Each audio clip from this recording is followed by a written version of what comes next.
بسم اللہ الرحمن الرحیم۔ ہماری معلومات دیکھنے اور سننے والے بھائی اور بہنوں، السلام علیکم۔ ترکی کے شہر استنبول میں سلطان احمد کے مقام پر واقع یادگار جامع مسجد آیا صوفیہ میں 86 برس بعد پہلی نماز کی ادائیگی کی تیاریاں عروج پر ہیں۔ ترک میڈیا نے پہلے امکان ظاہر کیا تھا کہ ترک حکومت 15 جولائی کو آیا صوفیہ میں پہلی نماز کی ادائیگی کے انتظامات کر رہی ہے، کیونکہ اس تاریخ کو 2016 میں صدر اردوان کے خلاف فوجی بغاوت کی ناکام کوشش کی گئی تھی۔ تاہم ترک حکومت نے آیا صوفیہ کو میوزیم سے تبدیل کر کے اس کی مسجد کی سابقہ حیثیت بحال کرنے کے عدالتی فیصلے کے بعد امکان ظاہر کیا ہے کہ جامع آیا صوفیہ میں پہلی نماز 24 جولائی کو ادا کی جائے گی۔ اس کی متعدد وجوہ بتائی گئی ہے۔ مزید تفصیلات سے پہلے اگر آپ نے ابھی تک ہمارا چینل سبسکرائب نہیں کیا تو چینل کو سبسکرائب کر کے بیل کے آئیکن پر ضرور کلک کریں۔ ترک میڈیا کے اہم ادارے یعنی شف کے مطابق 24 جولائی کو مشہور معاہدہ لوزان کی سالگرہ ہے۔ 24 جولائی 1923 کو ہونے والے اس معاہدے کے مطابق ترکی کو خلافت سے تبدیل کر کے جمہوریہ بنا دیا گیا تھا۔ سوئٹزرلینڈ کے شہر لوزان میں جنگ عظیم اول کے اتحادیوں اور ترکی کے درمیان ہونے والے اس معاہدے کے تحت بلغاریہ، یونان اور ترکی کی سرحدیں متعین کی گئی تھی، جبکہ قبرص، شام اور عراق پر ترکی کا دعویٰ ختم کر کے عراق اور شام کی سرحدیں متعین کی گئی، جس کے ساتھ ترکی کو عالمی سطح پر تسلیم کیا گیا تھا۔ 10 جولائی کو آیا صوفیہ کی مسجد کی حیثیت سے بحالی کے بعد ترکی کے مذہبی امور کے ادارے نے 4 مؤذنین اور 2 ائمہ کو جامع آیا صوفیہ میں امامت اور اذان کی ذمہ داریوں کے لیے مقرر کر دیا ہے۔ جامع آیا صوفیہ میں 24 گھنٹے کی بنیاد پر قرآن کریم کی تلاوت جاری رہے گی، جبکہ نماز کے قارئین بھی 24 گھنٹوں کی بنیاد پر بچھے رہیں گے۔ آیا صوفیہ میں جانے پر کسی قسم کا کوئی ٹکٹ نہیں لیا جائے گا۔ خیال رہے کہ اس سے قبل میوزیم کی حیثیت سے اس پر ٹکٹ لینا پڑتا تھا۔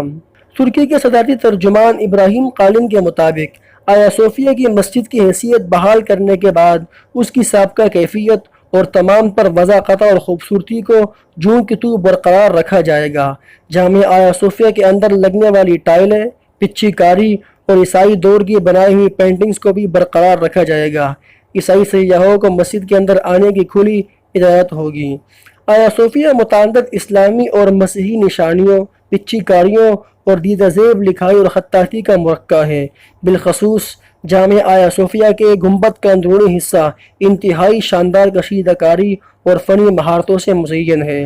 رپورٹ کے مطابق عیسائی دور کی علامات کے لیے ایسی برقی ٹیکنالوجی کا استعمال کیا جائے گا کہ وہ نماز کے دوران سیاہ رنگ میں تبدیل ہو کر نمازیوں کی نظروں سے مخفی ہو جائے گی، جبکہ نمازوں کے علاوہ وہ دوسرے رنگوں میں بھی نظر آئیں گی تاکہ جامع آیا صوفیہ میں آنے والے مسیحی سیاح بھی انہیں دیکھ سکیں۔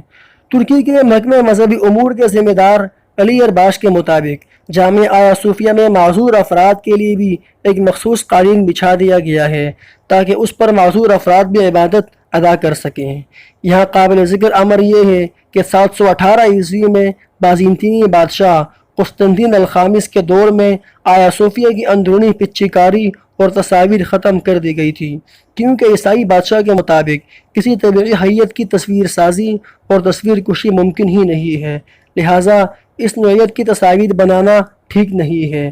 بعد ازاں 900 عیسوی میں ان تصاویر کو دوبارہ بنا دیا گیا تھا۔ 1453 میں سلطان محمد الفاتح نے آیا صوفیہ کو خریدنے کے بعد اسے مسجد کے لیے وقف کر دیا تھا، تاہم شہر میں عیسائیوں کی ایک بڑی آبادی موجود تھی جنہوں نے سلطان سے اپنی خواہش ظاہر کی تھی کہ آیا صوفیہ سے ان کی یادیں وابستہ ہیں، لہٰذا وہ مہربانی فرما کر ان کی نشانیاں آیا صوفیہ سے نہ مٹائے، جس پر سلطان نے ان کی بات مان کر ان نشانیوں کو نہیں مٹایا تھا۔ 1847 میں سلطان عبدالحمید نے سوئٹزرلینڈ کے 2 نامور معماروں کی خدمات حاصل کر کے آیا صوفیہ کی سابقہ خوبصورتی بحال کرنے کی ہدایت کی۔ سینکڑوں مزدوروں اور ماہرین کے ذریعے سے انہوں نے بازنطینی دور کے نقش و نگار کو دوبارہ بحال کروا دیا۔ ماضی میں جامع آیا صوفیہ کو المسجد الکبیر کے نام سے بھی جانا جاتا تھا۔ آیا صوفیہ کے احاطے میں عثمانی خلیفہ سلیم الثانی سمیت دیگر سلاطین، بیگمات اور شہزادوں کی 43 قبریں موجود ہیں۔ 1739 میں آیا صوفیہ کے ساتھ ایک مدرسہ، ایک لیکچر ہال اور ایک باورچی خانے کا اضافہ کیا گیا تھا۔ خیال رہے کہ 12 جولائی کو آیا صوفیہ کی میوزیم سے مسجد میں تبدیل کرنے کی قرارداد پر دستخط کرتے ہوئے ترک صدر نے ترکی کے اس مشہور شاعر کے اشعار پیش کیے جنہیں آیا صوفیہ کی مسجد کی حیثیت کی بحالی کے لیے جد و جہد کرنے کی پاداش میں ترکی کی سیکولر گورنمنٹ نے پھانسی دی تھی۔ عثمان یکسل ترکی کے مشہور شاعر، ادیب اور صحافی تھے۔ پھانسی سے قبل جیل میں شاعر نے امید ظاہر کی تھی کہ آیا صوفیہ کو سلطان الفاتح کے پوتے ایک دن ضرور مسجد میں تبدیل کریں گے۔ وہ اس دن اپنے آنسوؤں سے وضو کریں گے اور اس میں سجدے کریں گے۔ گزشتہ دنوں ترک صدر نے اپنی تقریر میں عثمان یکسل کی شاعری کا حوالہ بھی دیا تھا۔